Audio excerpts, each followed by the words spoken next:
All right, Daniel, I've been doing a little bit of research, and I found out that Sir Humphrey Davies invented the gobo. And gobo means either goes before optics or goes between optics.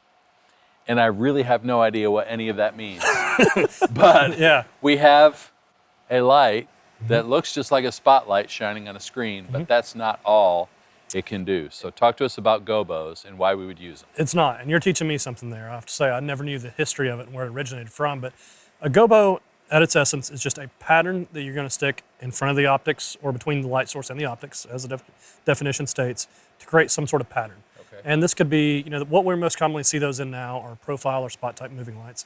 But ellipsoidals, conventional ellipsoidals had them in them, and then even, on movie sets, you'll see a board, like a poster board, with a pattern cut into it with an X-Acto knife.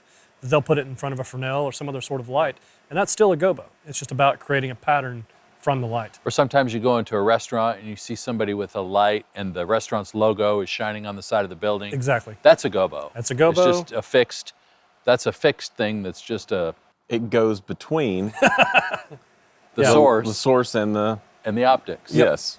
So as we kind of get into the moving lights and some of the features of those, I thought maybe we could go through gobos in this to give a little bit more specifics on what they are. So we're going to switch from the open spot here to the first gobo. And you can see that's all it is. So this Hold on. Are those on a wheel? Did that just turn? They're on a wheel, and you'll see it even turn a little bit more now. So we're going. I feel like I'm watching an old school slide projector. There's a round disc in there that just has gobos in different spots around it. So you're literally seeing that gobo wheel turn to other gobos. Yeah, what were they called? The kaleidoscope things, the picture viewers when we were kids. It's a very similar thing. Viewmaster. Viewmaster, that's it. So you just see it go to a new pattern is what's happening. The most modern profile and spot type movers have at least a rotating gobo wheel. What that means, and we're not talking about the wheel itself rotating new gobos, we're talking about the gobo's ability to rotate itself, which I think we've got it set up here to be able to do. So you can watch this gobo start to spin a little bit. Now, some of these other gobos we've already looked at were actually on the non-rotating wheel, or the static wheel, which it's common for a fixture to have both of those. And the question is always why? Why do we not just make them all rotating?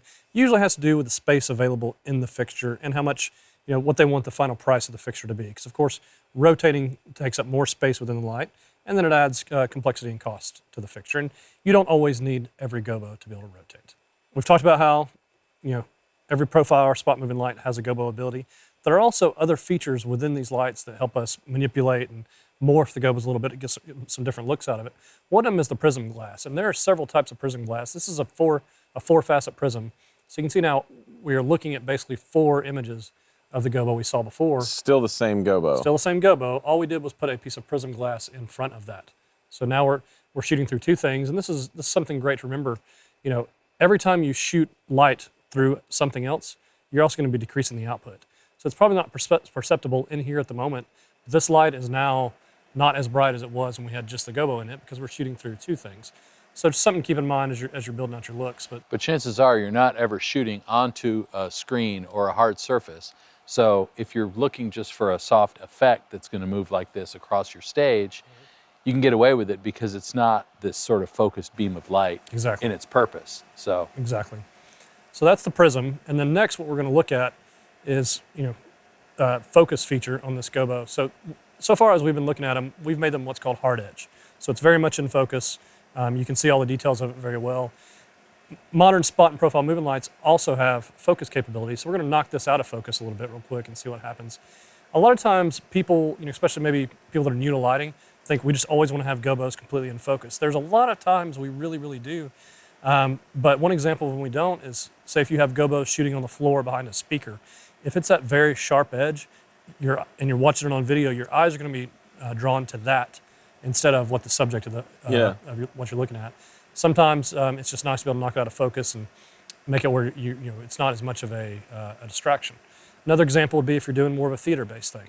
You don't want to see the literal gobo. You just want the general effect that it's giving. Cool. So that's gobos. That's actually not the only way we can make patterns out of a profile moving light. Not every profile moving light has this, but this particular one has something called the animation wheel, which, let's go ahead and bring that up. It's, in essence, a gobo. So if you notice, we start to see the gobo itself kind of waving and moving a little bit. Yeah. Now, if we change the focus of this a little bit and put the animation wheel more in focus and the gobo out, you can start to see what's happening. We don't call that a gobo, but that's still basically a gobo. So that wasn't just switching to a different pattern. Right. This is a completely different feature. So now, instead of having a round disc with multiple gobos on it that we're switching between, there's a round disc in there of about the same size that just has that pattern continually in it. So we're seeing that whole thing start to turn. That's so why it's blending them together and almost like laying one over the other. Exactly. And as it rotates, it makes the other one it creates that change motion. perspective. This is great for fire effects. It's great for water effects. You know, in more worship style programming, a lot of times I'll just use this for a different aerial effect. I love the way that this has that continual linear movement to it. So I'll do something where these shoot out in the audience and just create, you know, a continual up movement to it or down movement, whichever way I kind of want to direct the audience.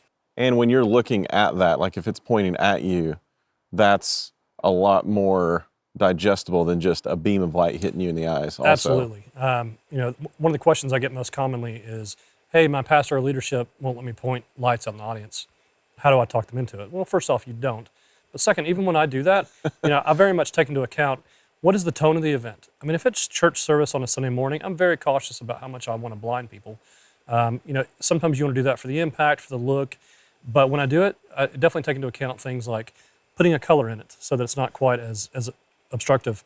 You know, a popular look with a lot of profile and spot type movers is that very narrow, bright beam of light. That's great until it hits you in the eye. Yeah. And then it's annoying and it's distracting. So normally if I'm doing something out in the audience, I have a gobo wheel, an animation wheel, and usually have it zoomed out super wide, just so you're not getting that intense, focused light hitting in your eyes. That's a great idea. And that's not to say that as a special effect, that narrow focus beam might not be effective once in a while. But if every transition has that in it and you just have this sense of being overwhelmed by these beams of light, Yes. that gets real tiring real fast. And it's about the time and place. Yeah. You know, there's a different vibe at most churches. It's a little bit different tone on a Sunday morning versus a special event, a worship night, something like that. And that's not an across the board statement, but I always just try and be cautious of like, I know the feel of the event. I know what mindset our audience is coming in with. You know, someone who's coming to a specific concert style event, even if it's something out of church, you're coming into it with a little bit different expectation of what you're going to be experiencing than someone who just, you know, spent the last hour trying to get their kids dressed into church and, you know, spilt their coffee on themselves coming in and is like walking in expecting church to suddenly get a giant beam of light shooting in your eye. So, no fun. No fun.